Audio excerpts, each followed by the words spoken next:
राष्ट्रीय महासचिव वीरेंद्र सिंह रजावत जी ने स्थिति का आकलन कर कमांडर साहब को निर्णय लेने के लिए अधिकृत किया। उसमें हम बिल्कुल सही ट्रैक पे हैं। माननीय कमांडर साहब ने पूरे देश में दौरे करके जन जागृति की, ईपीएस पेंशन जगाया, संगठित किया और हमारे ऊपर एक जवाबदारी थी कि आप दिल्ली की टीम के साथ में मिलकर केंद्रीय टीम के साथ में जो डिप्लोमेटिक एफर्ट्स हैं उसको किया जाए। और मुझे ऐसा लगता है कि हमारे दोनों जो हमारे एफर्ट्स थे वो पूरे हुए, ऐसा मुझे महसूस हो रहा है निश्चित रूप से। अब आगे की आपको बात बताते हैं जो बहुत महत्वपूर्ण है। माननीय मंत्री महोदय जी ने स्पष्ट किया, पहले तो हम आपको बता दें कि जैसे ही हम लोगों को पता चला था, कमांडर साहब को पता चला कि अपने सीबीटी में अपना मुद्दा मिनिमम पेंशन एनहांसमेंट नहीं है, तो तुरंत योजना बनाई गई।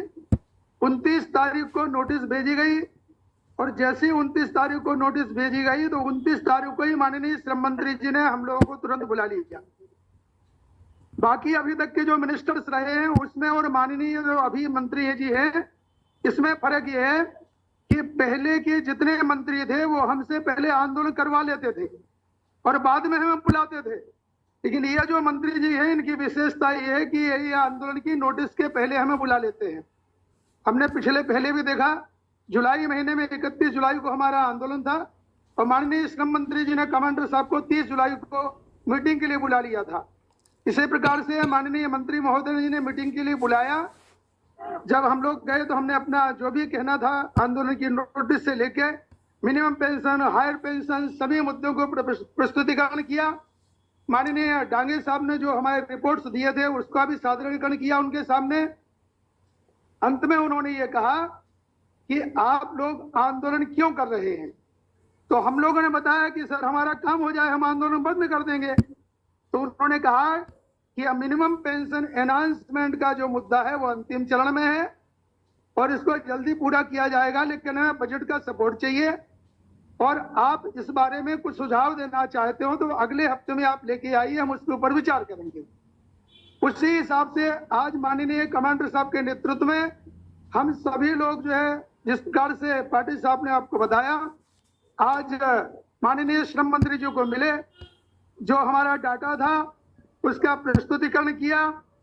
मिनिमम पेंशन के बारे में, हायर पेंशन के बारे में जो कहना था वो कहा उनसे कि सर इसके लिए आप बजट से अलग से बजट मांगिए वित्त मंत्रालय से और सबको पेंशन दे दी जाए।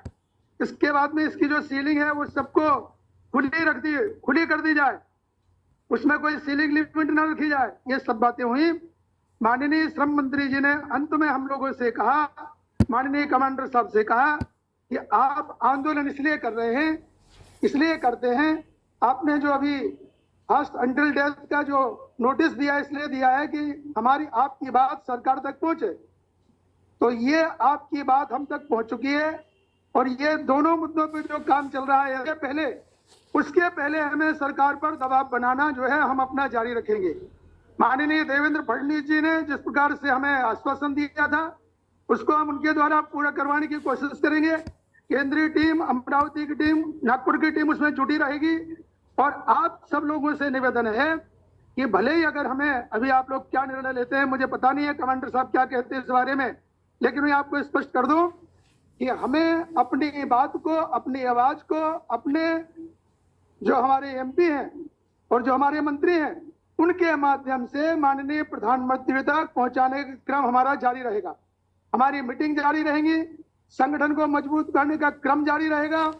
आवश्यकता पड़ी एक आध महीने और हम इंतजार करेंगे क्या कुछ होता है, नहीं तो फिर नई नोटिस देके जो हमने स्थगित कर रहे हैं इसी नोटिस को आगे ये भी कहा जाएगा कि आज हमने मंत्री महोदय की उनको मान सम्मान देते हुए उनकी बात पे हमारा स्थगित हम कर रहे हैं, लेकिन 1 महीने बाद में, 1.5 महीने बाद में यही नोटिस पे, इसी नोटिस के ऊपर हमारा आमरण फिर शुरू होगा। हमें विश्वास है कि हमारा काम सही ढंग से चल रहा है। आज हम 6 घंटे बैठे थे, उसी समय मिनिस्टर की अगले ही रूम में तकरीबन 3 मीटिंगें एक के बाद एक हुई, वो इसी विषय पे थी और हम देख रहे थे कि वहां पे बिल्कुल माहौल गंभीर था। हम जब राज्य मंत्री शोभा करंदलाजे मैडम से मिले तो उन्होंने भी यही कहा कि आपके काम में हम सभी व्यस्त हैं ये वॉर फुटिंग पे चल रहा है। अभी मिनिस्टर का ये कहना था, आदरणीय मंत्री जी का, कि आप आंदोलन मत करो। मैं जानता हूं, मुझे भी गिल्टी लगता है जब बूढ़े लोग आंदोलन करते हैं, तो आप आंदोलन मत कीजिए, मैं आपका काम कर रहा हूं। आपको काम चाहिए या आंदोलन चाहिए? तो अभी उन्होंने इतना कहने के बाद हमने उनकी बात मानने का एक मैं आपके सामने प्रस्ताव रखता हूं। मिनिस्टर ने इतना बोलने के बाद लोगों को डांटा भी कि ये लोग इतने देर से बैठे हैं, इनको चाय वाय पिलाया कि नहीं, इनके मेरे बारे में मुझे किसी ने बताया क्यों नहीं, वगैरह वगैरह।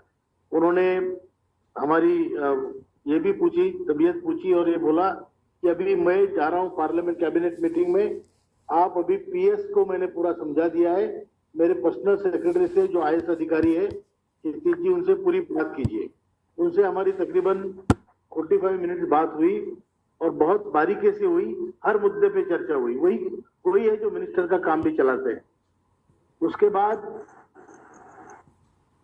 जो संकेत है ईपीएफओ ऑफिस से, लेबर मिनिस्ट्री से, वो बहुत पॉजिटिव है। और पहले भी आप जानते हैं केंद्रीय जो वित्त मंत्री है निर्मला सीतारमण जी, वो भी पॉजिटिव है। आपका काम हो रहा है। अभी मिनिस्टर ने तकरीबन 1 महीने का समय मांगा है।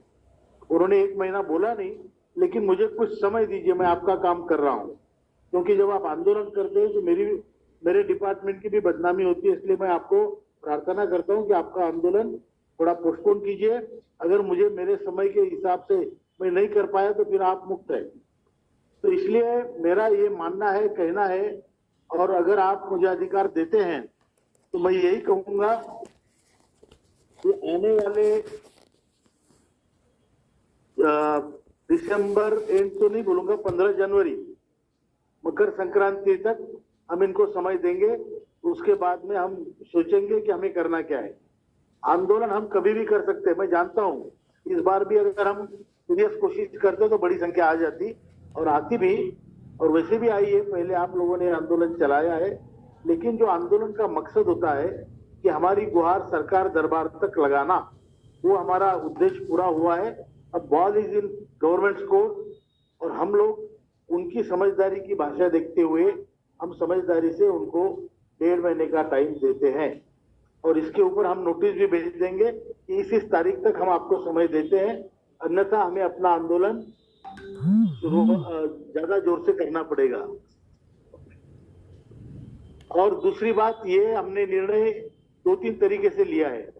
मैं जानता हूं हम लोग कई बार एक कहने पर इतनी दुविधा में, इतनी परिस्थिति विकट होते हुए भी आते हैं कि लोगों के भाड़े के पैसे खर्च ना हो, लोग जिनके टिकट हुए वो कैंसिल करे, थोड़ा बहुत नुकसान होगा तो उसको भी हम थोड़ा सह लेना आप। लेकिन दिल्ली में आकर हमें इस आंदोलन से हमारा होने वाला काम रुकने की संभावना मुझे लगती है, इसलिए हम कुछ बार हमको थोड़ा पीछे हटना पड़ता है। इस बार हम अपने काम होने के वास्ते पीछे हट रहे हैं, अब डर के मारे नहीं हट रहे। काम हमारा हो जल्दी से जल्दी, हमारी विश्वासार्हता बनी रहे, इसलिए हम ये सभी चीज आप, मेरी भावना है वो सभी को समझाइए, मैं आपसे प्रार्थना करता हूं। और जो CWC हमारी है, ये हम इसको भी हम पोस्टपोन करते हैं इंडेफिनेटली, सभी नेताओं से बात करने के बाद। उसके बाद जब सबकी इच्छा होगी तब उसको करेंगे। और जो आंदोलन है उसको भी हमने कैंसिल नहीं किया है, इसको हम पोस्टपोन कर रहे हैं। पोस्टपोन हम 1.5 महीने के लिए कर रहे हैं, क्योंकि मंत्री जी ने उतना समय मांगा है। CPFC से भी हमारी बात हुई, उन्होंने भी यही कहा है कि हम काम कर रहे हैं डेली, इवन संडे को मंत्री जी बैठकें ले रहे हैं। तो ये कॉम्प्लिकेटेड विषय है, कई ग्रुप है, उन सबके साथ उनको बैठना पड़ता है और उससे सबके रिपोर्ट लेने पड़ते हैं, मैं समझता हूँ।